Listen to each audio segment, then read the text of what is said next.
Great to see you. How are you? I am fine. Tell me, how is it in the campaign, and what are the main issues? What do you highlight? So what are the main topics now? To the surprise of the skeptics, it's getting traction. People are disappointed after 8 years of Rama's government, getting stuck, not moving forward in the European integration process. The economics dominate for more than 5 years now. The main concerns are rule of law, the fight against corruption and organized crime, which the resolution highlights very well, the draft resolution, but also the European Council decisions. And so economics are dominating. Pandemics is playing a role, but not as important as one could expect compared to what it is playing in other societies. So the main worries are economic, the economic situation, cost of living, unemployment, and emigration. The second thing is DP has really focused in a very concrete way on European integration as a top national priority for the country.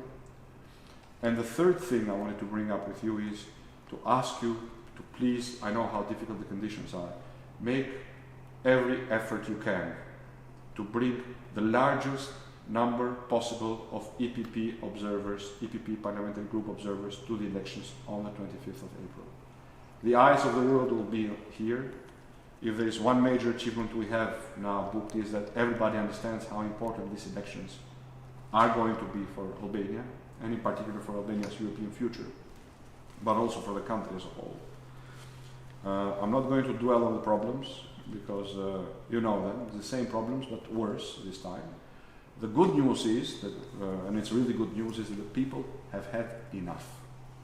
So what we see, what we feel, but what we also measure through objective surveys is an unstoppable desire for change. Now our objective is to translate that into votes and to make sure that the people go, cast their votes, and the votes are counted. And regardless of all these challenges, my main request to you is to please make every effort to have the largest possible number of EPP observers, and in particular EPP Parliamentary Group observers on the ground. Thank you so much for the overview. And you know, for us as EPP politicians, it's always great to hear that we can pass a message that we are the body of future of real reforms, of those who are really are the guarantors for a future in integrated in European friendship. That's great to hear. And may I ask you about you know, for us in the classical countries, like for me in Germany, it's sometimes probably not imaginable how difficult things are for you to do campaign and manage things in these circumstances. So how is it in the practical terms now, with media, with all the activities there, with doing campaigning there? Do you really have enough, let me say, openness, support, readiness to consider and have enough access to everything on the infrastructure side what you need? Or please give me a little bit an insight about how these practical things are working. If you look at the elections part of the draft resolution and the Council's 15 conditions, you will see that they take clues from the ODIHR reports of the last elections. And the ODIHR reports of the last elections have highlighted some main problems. First amongst them is vote buying, which happens not anymore through the government structures, but it has been outsourced to organized crime groups. The second problem is the involvement of organized crime groups, which again in these elections are running their people in the Socialist Party list. In contrast to the last election, there is loud, almost daily reactions, declarations from for instance, from the US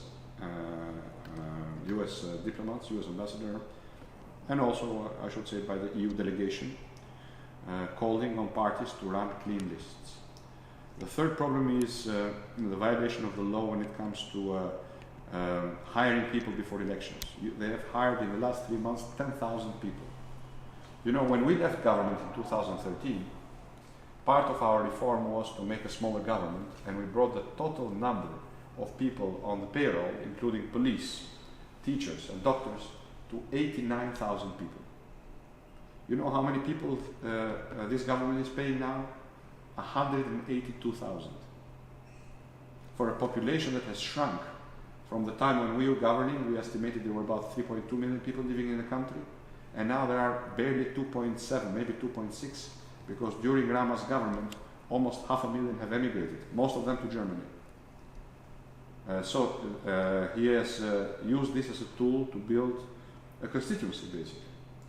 And these are people that are not part of an efficient administration. Imagine, from 89,000 to 182,000. We had an earthquake, you know, in 2019 because there was this donors conference. So this is another way they're putting pressure on people. They're going to houses and saying, no, you're not going to get the money if you don't vote for us. And also manipulating the classification of damage. The first reports that have come in and that we have sent to the prosecutors are talking about crazy amounts, 200, 300 euros per vote, which means that a family of 4 voters would get up to 1,200 euros in order to vote.